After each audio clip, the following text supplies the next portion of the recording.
All right, so you've made your media and now you are ready to go on to the next step, which is to streak a plate. So this actually doesn't take much time at all. What you're gonna need to do is get some ice in a bucket, and then you're gonna go get the cells from the -80. You wanna keep those cells on ice because then we're gonna put them back in. We don't throw away those cells when we're done. And then we use a sterile technique to basically streak a plate. So I'll go through some of those details in just a sec.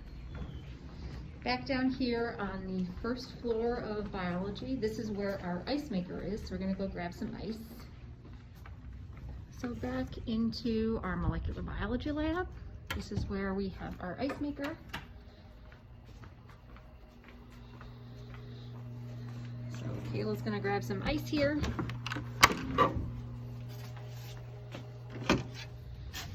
All right, then just down the hall here in the pre-PCR laboratory is where you're gonna find our -80 freezer. So we've got kind of a fridge, freezer, and then this is the -80 here. So we wanna make sure that we are not opening and having this kind of open for long periods of time, but we'll go in here and we'll find our stuff. All right, Kayla's gonna take this here so I can film. So this is really sort of, it's hard to turn, but this is how this locks. I open it like this, and we've got different drawers that we have here. So this is where we have kind of a lot of our parenti stuff. So let's take a look here. That's not our stuff that we're interested in. So I might have to look around a little bit to find our MGH stocks. No, those are our malate dehydrogenase ones.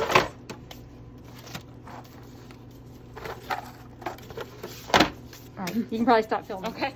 So we want to make sure that we're grabbing, in this case, we're going to grab MGH BL21. Notice that there's an MGH DH5 alpha. And since these are kind of low, once we make some cells from this, we will go ahead and make some more glycerol stocks. All right, so we have our cells that we're going to streak on a plate. And so we're going to get our stuff over here at our sterile counter set up for that. So we've got our plate that we're going to streak, and we need to have kind of our loop that we're going to have here. We're going to sterilize it in a flame, and then we'll be ready to streak our plate. So we're going to turn on the gas here. Okay, so we've got that going. So I've got my bacterial cells here. Remember, these cells came out of the -80. We always want to have them on ice, and as soon as we're done, we're going to put them back in the -80. So you're just going to flame your loop to sterilize it. You want to let it glow kind of orange. You're going to let it come out, and it's really important that you not put a loop that's too hot into your cells because it'll kill them. So sometimes what you can do is you can just actually take it and set it kind of on the agar here. Got to hear a little sizzle there when that happened. So now that's probably good. Now it's going to look like you don't get anything on your loop here. Trust me, you do. You're just going to kind of touch it to the surface. You might see a little bit of liquid that's there, but that's all that you want. Now there's a pattern that is on your protocol that you'll kind of see, but this is basically going across 4 quadrants. So we do our first streak like that.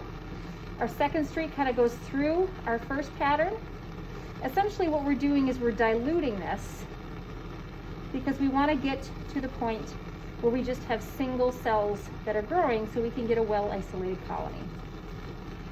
So as soon as that's done, go ahead and reflame your loop. If you needed to streak more plates, just go through the same procedure. But that's all we're going to need to do to streak this plate. So you can probably see here that streak pattern that we did. Again, that's an important way to sort of dilute your sample so that when you're growing this, it's going to allow you to have well-isolated colonies. So we're going to go over here now to our incubator, and we're going to put it in at 37 degrees for somewhere between 12 and 16 hours. So incubator's right here. Just open it. Open this up. Again, you're always going to want to put your plate in so that it looks like it's upside down, but that helps prevent it from drying out. So you're going to put it in here. Well, again, 12 to 16 hours. Just make sure to note the time for how long it's been in here. We're likely to get just well colonies there from single cells that have started to grow.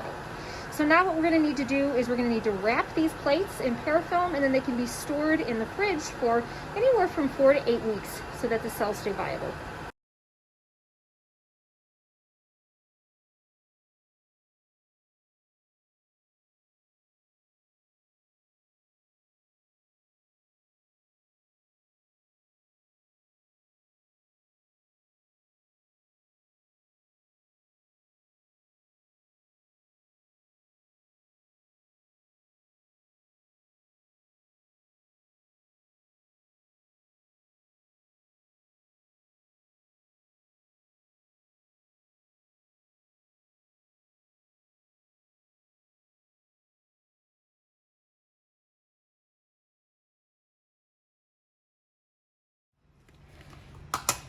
All right, so we've got our 2 plates now that we just need to wrap so that we can put them in the fridge.